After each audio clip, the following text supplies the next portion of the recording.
Hello, everyone, and welcome to the Vegas Legal Magazine podcast. I'm Mark Fierro with Vegas Legal Magazine publisher Tyler Morgan. Joining us, Fierro Communications Vice President Jeff Haney. Thanks so much for joining us today. Las Vegas is a city with a lot of heart, a place where you can always count on people to come together and offer support during times of need. Our guest today embodies that spirit, selflessness, and generosity. Amberley Dorrell is a Clark County School District teacher who's spearheading an effort to have a new elementary school named after an off-duty police officer who died at the Las Vegas mass shooting on the Strip last October 1st. The naming of the new school would honor the life and service of Las Vegas Metropolitan Police Officer Charleston Hartfield, who was killed while off-duty in the shooting at the Route 91 Harvest Festival at Mandalay Bay. Her efforts have been generating support from the public, as well as some prominent political figures. Thank you for joining us today. Thank you so much. Thank you for having me. Tell us about this man. He was just such an integral part of our community in so many ways, and I learned so much more about how connected he was to our community after his death. He was a football coach and helped out with a football coach for his son, both at Coronado High School and the Henderson Cowboys. He did a bunch of volunteer work with the schools in the community, where he would go in and speak about the communications and the relationships between the community and the police department. He was in the Nevada Army National Guard, where hundreds and hundreds of soldiers looked up to him on a regular basis. And that's where he sounds as if he's something of a mentor to you. Yes, he was. He was one of the first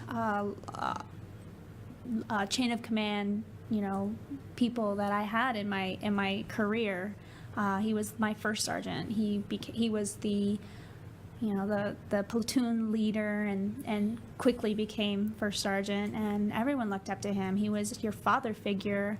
He was a disciplinarian. He was your supporter, and he was so inextricably interconnected with his community. One thing I just want to make sure that everyone understands the beginning. He wasn't a victim at the outset. He wasn't shot and passed away, and that was the end of it. No. Tell us about the part that you know and how you know it from what happened that night. Well, to make a very long story very short, because I want to make sure that this is about the school, he was enjoying the concert with his wife, and unfortunately, with the events that happened, he heard the gunshots, knew exactly what they were because of his background, and did what he needed to do to make sure that those around him were as safe as possible. And unfortunately, being in the military, being a police officer, he knew that that was more important than his own life. So how did you originally become inspired to launch this nomination application to get the possible naming of the new school? And how does that whole process get started? It's quite a process.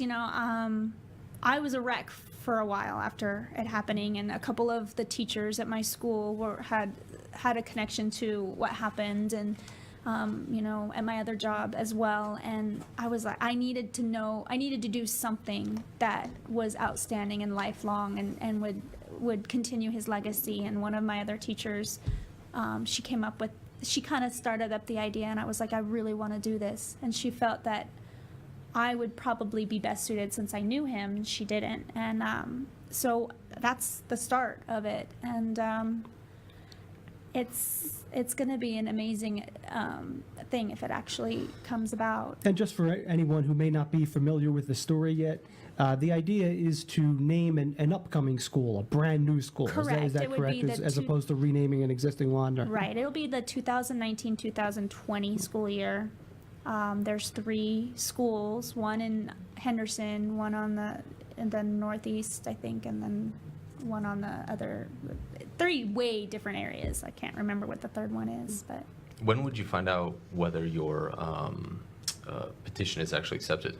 When did they actually decide on the naming for these schools? Right. So the petition was actually part of like an appendix on the application itself. It was really our way of kind of giving more proof that it was something that should be happening. So going through it, we applied, we filled out all the application stuff, we got it in, and in September sometime we will find out if we meet the final 9. So there's 3 schools, so 3 possible names per school, and then in October the committee goes to the Board of Trustees with the final 3. I can't imagine, I know a lot of the names, the schools that are named after people locally, for good reason. They're entrepreneurs, they're government leaders, but I can't imagine somebody so selfless that he returned after knowing there was incoming long rifle fire time and time again to help people that were being shot. He was watching people die all around him and went back in. I can't imagine that that anybody wouldn't see that as a perfect role model for children, the selflessness of that act. Absolutely, absolutely. And, that's one of the things that I feel like, yeah, we have plenty of schools named after politicians, plenty of schools named after people who have donated thousands and thousands and thousands of dollars. But where are the ones that are really the true role models for our students, our children in this community? This day and age, they don't understand the concept of selflessness. They don't understand the concept of the larger picture. It's so ingrained into us to be ourselves and our tiny surroundings. And he was just amazing at what he did. He sounds like a genuine hero in just the truest sense of the word. He would hate us saying that. He was so humble. He wanted nothing but the truth, He didn't want us to make a big deal out of him, but too bad. Do you have any idea what some of the other proposed names might be for schools? Or You know what? They don't give us that option, that information. It's a pool of people who put in their applications, and then now it's to the point now where we go to the school board meetings, and at the end they give time for any open-ended conversation, and that's the time now to start opening up our minds and voices and going to these meetings and making his name out there and making sure it doesn't die out. All right, so this is something that I'm going to suggest. If you're following this and you understand the gravity and the tremendous decency of this man, that you share the video, because it's going to be on Facebook and other platforms. Share the video, and you ask specifically just to write a letter. How would we reach out to that naming committee? How would people get to that naming committee? You can go on to the CCSD website, or you can even put in CCSD School Naming Committee, and it'll come right up. There's a phone number there, there's an email, there's an address, all of that. Obviously, any letters or anything would be brought into consideration, but aren't part of the official application process. But that's why I say we need to be going into the school board meetings. We need to let our community know that this is what is real. It's really important. God, I would hate to see some politician or some just businessman actually get a school named after themselves next year and then this not go through. Can you imagine just how eerie and dark that would feel around the city? Well, what's really cool, there are at least two other schools in the community that are named after police officers. Fallen police officers. Absolutely, Yeah, yes, there are fallen two. police Yeah. yes. Going back to the 90s, I believe. So Yes, it's been a little while. So at least there's some precedence. Exactly. So. So tell us about the man. Tell us about your experience with this guy. He was the first one to arrive, last one to leave. When you think of your typical, or not your typical, but when you think of a true leader in the military, you think of a man who gets down and dirty in the thick of it with his soldiers, and that was him. He really truly cared for every single one of his soldiers. And it didn't matter if he, I'll guarantee you, him and I had our words sometimes, but at the end of the day, he always heard what we had to say. He was very approachable. Very. I mean, I don't know if you've read his book. Have any of you guys? He has a book, Memoirs of a Public Servant. And it tells all about his dealings in the police department, and it's an amazing read. It really is. How is his family doing?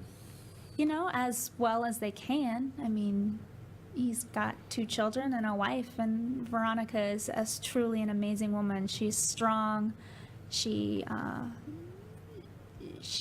there for her kids. She has her moments, of course, we all would, but she fights through it, and she's a survivor. And how do they feel about the effort to name the school? Are they involved in that movement too?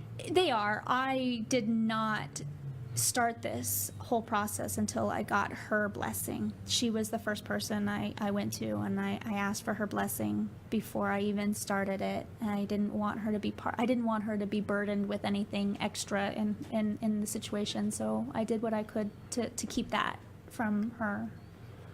So it sounds like there is all the official paperwork and filing and the official process. Yes. But then as an ancillary thing, you began an online petition just to lend support to the overall effort. Is that how that works? Absolutely. And how many people responded to the online petition? Where does that stand? Within 48 hours, I had over 2,000 signatures on the petition, and I haven't looked at it in a week or so, but Is it still live? Can It's people still go live, there? yeah, it's Where can absolutely- they access that? it's iPetition. It's just an online petition. You can find it on the 100th Quartermaster Facebook page. It's there. You put in Just search it electronic online, yeah. petition and you put in Charleston Hartfield and it'll come Sure. up right away. Yeah. So we're approaching the 1-year anniversary, and I know that's probably going to be a pretty huge ordeal around the city. What are your feelings and thoughts toward, just since the aftermath, how the city's handled it, and just your overall perspective? I think that our community has done an amazing job at supporting and really coming together as patriots of our community. Look at how much the Golden Knights have done for this community. I still remember opening Perfect timing. It's Anything to amazing. remove that weight that it was on everybody's. It just really body. was, You yeah. could I feel. still see that first opening game for the Golden Knights. I was actually at the Golden Knights game before this all happened. There was a preseason game. So I remember when the season started, that whole opening ceremony, I mean, still looking at highlights of it just puts chills down your skin. So, but in kind of as sad as it is, at least my personal view, it's just been very surprisingly uplifting seeing how so many people have come together. Because when I moved here 7 years ago, you didn't really have an understanding that there was like this community in Las Vegas. Sense of community. And It's it's very- amazing how everybody really stood up just instantly and just really took a lot of pride in the city and stepped in for all the families and everybody that was affected. I tried to go give blood, and they couldn't take anymore. Yeah. It's amazing.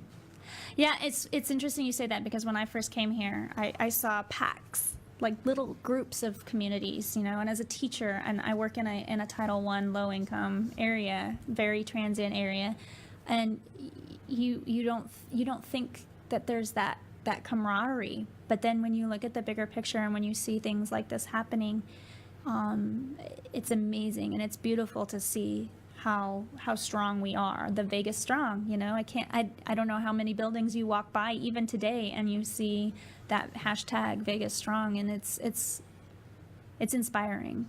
Yeah, I've lived here a long time, and it is surprising the depth of the sense of community that there is here, how generous Las Vegas can be in times of tremendous stress, the way the city comes together when they're really needed.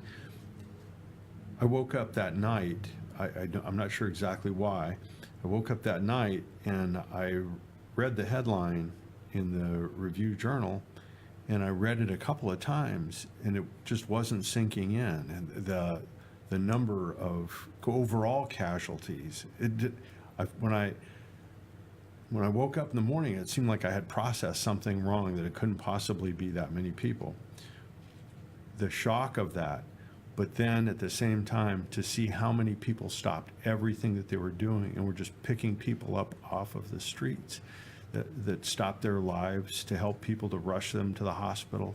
the work that was being done in those hospitals, Yeah. round the clock for as many lives as possible. Exactly. And I've said this to a few people, and it's kind of weird thing to say to someone, but I say thank God it was the venue that it was. I said, because so many of our first responders and police officers and fire department and retired military are country fans, and so I feel like we were lucky and we were fortunate that we had as many first responders there that night, like First Sergeant Hartfield, that were able to just do what was necessary and had that feeling of taking care of others. Yeah, that's a great point. So, in addition to Sergeant Hartfield's book you mentioned, Memoirs of a Public Servant, apparently he also left written instructions for his memorial service Yes, in the event of his death. And I understand, did you get a chance to look at that? Because I understand it was things like, everybody have fun, have a good time, just make it about the laughter, not the tears. Yeah, Is that the way you understand it? Yeah, unfortunately, as a police officer and being in the military, he knew that at any moment that could be a situation that he would not be there for his family. So about a year prior to the incident, he had created a file on his computer for Veronica. And yeah, he said, don't dwell. Like I said, he would hate that we're calling him a hero, and he would hate that I'm creating this huge hoopla over him. Hero, exactly. hero. He only wanted the truth. Just tell the truth, And yeah, it was really interesting to hear some of the things that he had written for her we heard it at the memorial service and the funeral services from his pastor. So it was really cool to hear some of the things that he had said. Do you know his kids? Do you know? Been around them? I've met them a few times when they had come to like family days with our unit. We follow them through Facebook and Instagram because they were his whole life, and he would put everything about his kids and how proud he was of his kids and their accomplishments.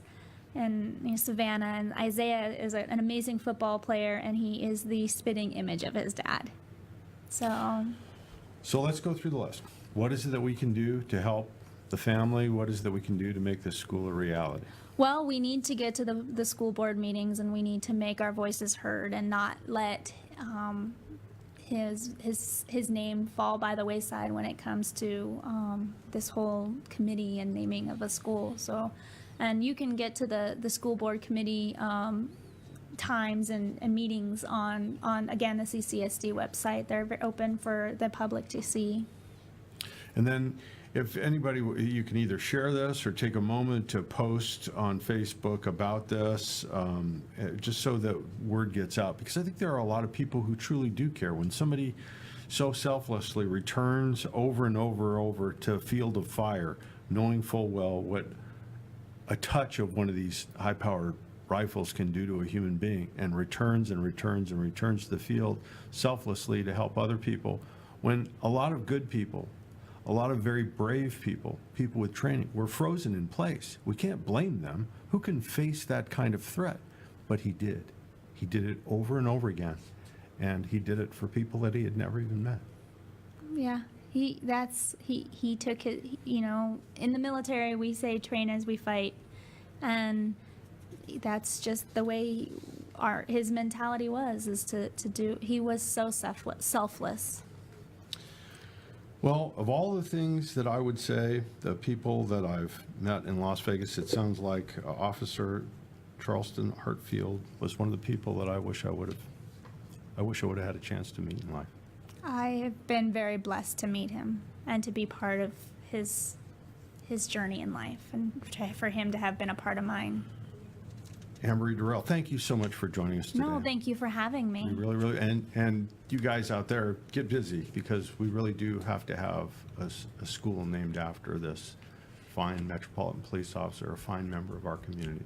With that, call it a day. The Las Vegas Legal Podcast. I want to sincerely thank Amberley Dorrell, Tyler Morgan, publisher of Vegas Legal Magazine, Jeff Haney, Vice President of Fiero Communications, the friendliest PR company in town.